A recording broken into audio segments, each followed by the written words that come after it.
예, 어쨌든 국세 업무를 26년 뭐 정도 하셨고, 어쨌든 세간에서는 조사통이라고 이렇게 불리고 있는데, 이런 평가에 대해서 저희가 보기에는 뭐 본인 생각도 그렇겠지만 조사통이라고 이렇게 정평에 나 있는 거는 조사 업무를 맡은 이유가 법을 잘 이해하고 세법 질서 확립과 공정 과세 실현에 매진해 왔기 때문에 계속 할 수 있다고 저는 생각을 합니다.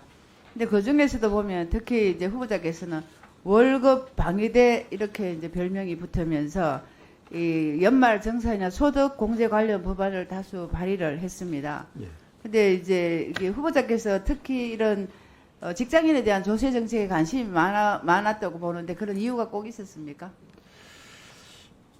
기본적으로 이 중산층을 좀 두텁게 하고 예. 하는 것이 이제 우리 그 사회에 있어서 좀 필요하다고 생각을 했고요. 그다음에 예. 또 우리가 양극화가 되고 있기 때문에 좀 사회적 약자를 보호할 필요가 있다고 생각을 했습니다. 네, 맞습니다. 그 월급 봉투 사이즈는 일정하기 때문에 이런 조세 정책으로 좀 중산층을 두껍게 해야 되는 게 있고요.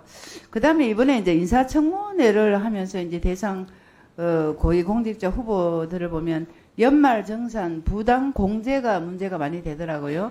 예를 들면 이제 여가부 장관 후보자 같은 경우에는 엄마 아파트를 가지고 있는데도 무주택자 임차인이 받을 수 있는 주택 임차 차입금 원리금 상한의 공제를 어쨌든 뭐 1,200만 원 받아서 뭐 미처 몰랐다는 이제 해명했고요. 그다음 산자부 장관 후보자도 보니까 2020년부터 매년 부모를 부양가족으로 올려가지고 연간 500만 원 해서 2,500만 원의 공제를 받았고, 가기부 장관 후보자도 역시 부모를 부양한다면서 연말에 정산 혜택은 받았는데 실제로 또 부모가 독립생계라고 재산 고지를 거부하고 이게 좀 맞지 않는 일들이 많았던 것 같고요. 더 나아가서는 김민석 총리 같은 경우에도 청문회 검증 과정에서 우리가 많이 나타나긴 했는데 여러 가지 이제 그 비용 재산을 다 계산하고도 6억 정도가 있는데 이 6억이 이제 기타 소득으로 되면서 과세할 수 있는 그런 근거가 없었던 것 같은데 근거가 없는 거 맞습니까? 과세할 근거가 지금 기타 소득 같은 경우에는 그래서 이런 부분에 대해서 개선해야 될 필요가 있는지 한번 살펴봐 주시고요. 예, 있습니다. 예, 예. 개선할 필요가. 예. 그래서 어쨌든 이런 세법상의 명백하게 위반한 부분에 대해서 당사자들이 어쨌든 미처 몰랐다는 부분으로 사과는 하지만 국세청 입장에서는 분명히 이렇게 밝히고 고지를 하고 이렇게 해야 된다고 보고요. 그래야지 국민 눈높이에 맞다고 생각을 합니다. 예. 그래서 이제 우리가 국민의 세금을 받는 우리가 월급을 받는 사람들이잖아요. 예. 그러면 이제 국민 세금으로 급여를 받는 사람이 오히려 이렇게 부당 공제를 받게 되면 국민 세금을 착취하는 결과로 이어지게 됩니다.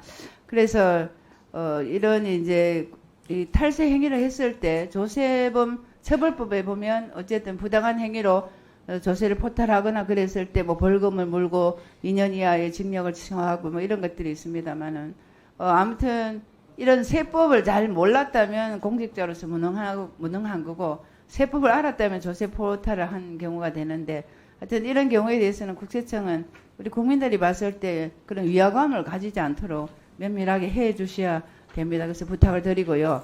그 다음에 오늘 실은 제가 이제 중고품 수출 과세에 대한 이렇게 오늘 세미나를 했습니다. 그래서 우리 금은서 후보님 오늘 이런 세미나를 했거든요. 예. 예.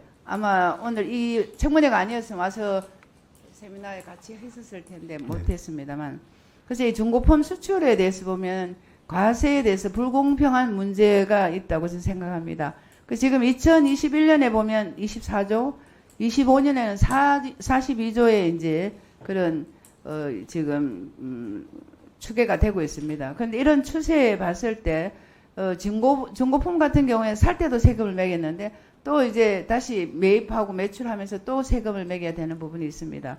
그래서 이런 부분에 대해서 유연한 세금 정책을 시행해 주셔야 되는 부분이 있는데 그래서 얼마 전에 보니까 미국이나 유럽은 이 부분을 잘 살피고 있더라고요. 그리고 후보자께서도 이제 지난번 보니까 중고이동 단말 그 장치에 대해서 이런 혜택을 주는 그런 그 행사를 했고 세법을 하고 있는 것 같습니다.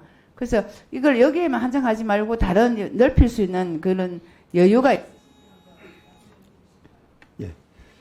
우선 그 연말정산 관련해서 이제 가장 빈번한 것이 그 소득 금액 100만 원을 초과하는 부양가족이 있으면 부양가족 공제를 받지 말아야 되는데 이 부분이 이제 가장 빈번하게 발생하는 사례입니다. 근데 사실 이 부분은 의도적인 경우도 있지만 그렇지 않고 의도적이지 않게 발생하는 경우가 사실은 더 많다고 보여집니다. 그래서 국세청이 이제 올해부터는 이 연말정산 시스템을 개편을 해서 이 소득금액 100만 원을 초과하는 부양가족이 있으면 연말정산 전에 이 자료를 갖다가 미리 알려주는 서비스를 시작을 했습니다. 그래서 아마 내년부터는 이 소득기준 초과 부양가족 공제 오류가 대폭 축소할 것으로 기대를 하고 있습니다. 그 다음에 아까 이제 말씀 주신 그 중고품 수출 관련해서 사실 지금 현재 이제 재활용 폐자원이나 중고 자동차만 그 공제 특례 대상에 해당이 되고 있는데, 이거를 이제 확대하는 부분에 대해서 사실은 세제실 기재부 쪽에서는 좀 신중한 입장을 가지고 있습니다. 그렇지만 지금 중고품 거래가 굉장히 활성화되고 있는 그런 상황을 감안해서 한번 그 중고품의 품목별로 현장에 어떤 목소리를 좀 파악을 해서 이런 대상에 포함시킬 수 있는 부분이 있으면은 기재부와 건의를 하고 협의를 하도록 하겠습니다.